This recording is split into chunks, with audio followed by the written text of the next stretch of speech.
नमस्कार सर्वांना, स्वागत आहे तुमचं माझ्या नवीन एका ब्लॉगमध्ये. तर सगळ्यात आधी गुरुपौर्णिमेच्या सर्वांना हार्दिक हार्दिक शुभेच्छा. तर माझ्या सर्व यूट्यूब फॅमिलीला गुरुपौर्णिमेच्या हार्दिक हार्दिक शुभेच्छा. तर चला, आजच्या ब्लॉगला तुम्हाला मी सुरुवात करत आहे. तर चला, आजचा ब्लॉग मी आता संध्याकाळच्याच 7 वाजले होते तेव्हा तुम्हाला मी सुरुवात करत आहे.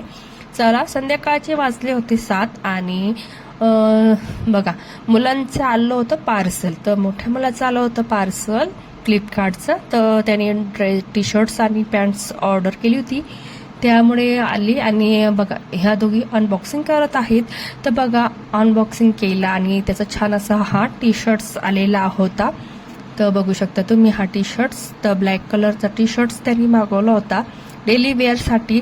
आणि हे बघा, त्यावरील पॅन्ट मागवली होती, पण पॅन्ट जशी मागवली होती तशी काही पॅन्ट आली नव्हती. तर खूप छोटी होत होती, म्हणजे छोटीच हाईटला छोटी आली होती. आणि पॅन्टचा कपडा हे देखील काही व्यवस्थित नव्हतं. तर बघू शकता तुम्ही, ते ही मुलाची पॅन्ट त्यांनी आता नवीन निघलेली जी पॅन्ट आहे तीच घेतली होती. बघू शकता, याने अनबॉक्सिंग केली आणि बघू म्हणे मी दाखवते. तर बघा, मुलीने बघितलं होती चेक करून. तर बघा, तिला सुद्धा फिट होत होते, त्यामुळे तिने काय हेच केली नाही, घातलीच नाही. त्यानंतर आता उद्या होती गुरुपौर्णिमा. तर गुरुपौर्णिमासाठी मला 2 किलोची खिचडी बनवायची होती प्रसाद म्हणून. आणि 2 किलोची खिचडी ही स्वामी केंद्रामध्ये म्हणजे मंदिरामध्ये जाऊन मला वाटायची होती. तर त्यासाठी मी 2 किलो इथे साबुदाणा आणलेला होता. आणि छान आता हे पॅकेट मी फोडून घेते. आणि आदल्या दिवशी आता हा साबुदाणा भिजत घालायचा होता मला, जेणेकरून छान दुसऱ्या दिवशी भिजन. आणि दुसऱ्या दिवशी मला करायची होती खिचडी,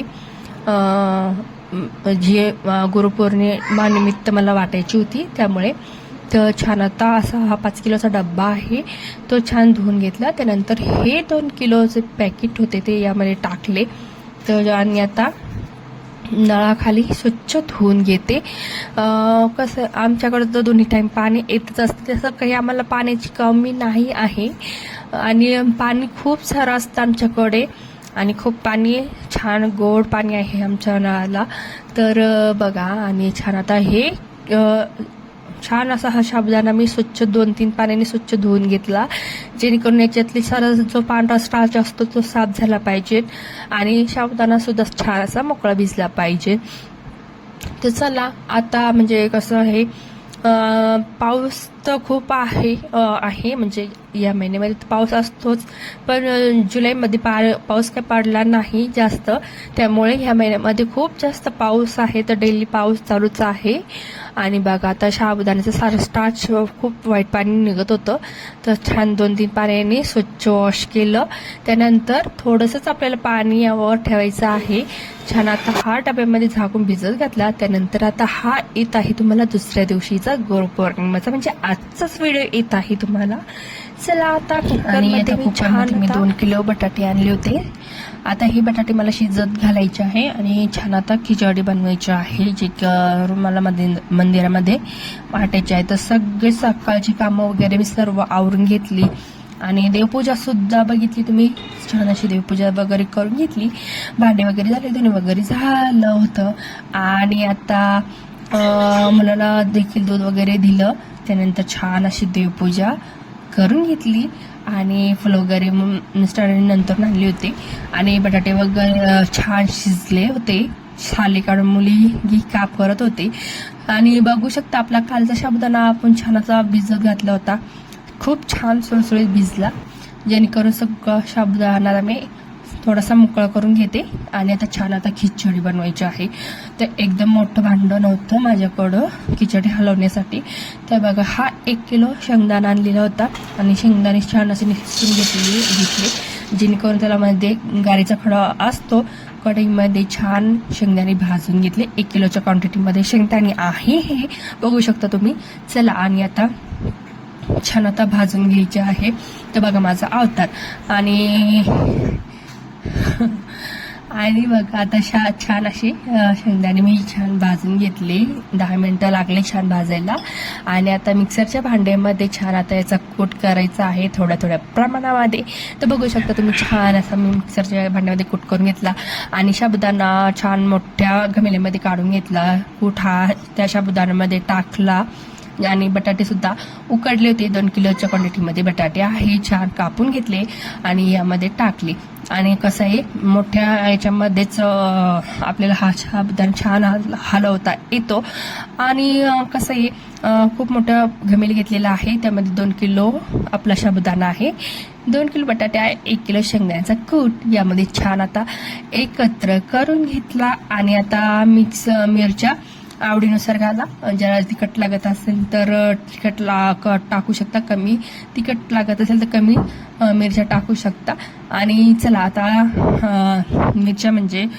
मिरच्या तसं तर मी म्हणजे पावशरला देखील कमी या आतपाव मिरची मी म्हणलं तर टाकली असं मी याच्यामध्ये. तर आतपाव मिरची छान असं वाटण करून घेतलं, ते देखील यामध्ये टाकलं. आणि आता सर्व मिश्रण एकत्र करून घ्यायचं आहे. यामध्ये आपल्याला मीठ टाकायचं आहे चवीनुसार. तर कम से कम अर्धी वाटी यामध्ये मीठ टाकलेलं आहे. आणि जास्त खरट नाही होण्याची याची आपल्याला काळजी घ्यायची आहे. चवीनुसारच आपल्याला यामध्ये मीठ ऍड करायचं आहे. चला आता अर्धी वाटी मी यामध्ये मीठ टाकलं आणि छान आता सर्व हलवून घेतलं. तर डायरेक्ट आपल्याला मोठ्या टोपामध्ये छान सर्व असं एकत्र करून घ्यायचं आहे. आणि परतायला काय झालं माझ्याकडं खूप म्हणजे पाळतेलच नव्हतं मोठं. तर माझ्याकडं होती म्हणजे कढई होती थोडीशी मोठीच होती. तर त्यामध्ये मी 2-3 वेळेस छान असं परतून घेतलं. आणि छान झाली होती ही साबुदाणा खिचडी. तर खूप दिवसाचं चाललं होतं की मंदिरामध्ये छान म्हणजे खिचडी वाटायची होती मला. आणि आपल्या यथाशक्तीनुसार आपण म्हणजे जेवढं आपल्याला होईल तेवढे आपण म्हणजे सेवा केली पाहिजेत. आणि काही आपण दान धर्म तर करू शकत नाही, पण जेवढी आपली हे आहे तेवढं म्हणजे तेवढ्या याच्यामध्ये आपण जेवढी आपली सेवा होईल तेवढे आपण करू शकतो. आणि कढईमध्ये थोडं तेल टाकलं आणि छान 4-5 वेळेस म्हणजे ही खिचडी परतून घेतली. आणि बघा तशी तर ही खिचडी म्हणलं तर 5 किलोच्या प्रमाणामध्ये ही खिचडी झाली होती साबुदाण्याची. आणि हा प्रसाद आहे. हा प्रसाद तुम्ही कसाही करा, याला खूप छान टेस्ट येते.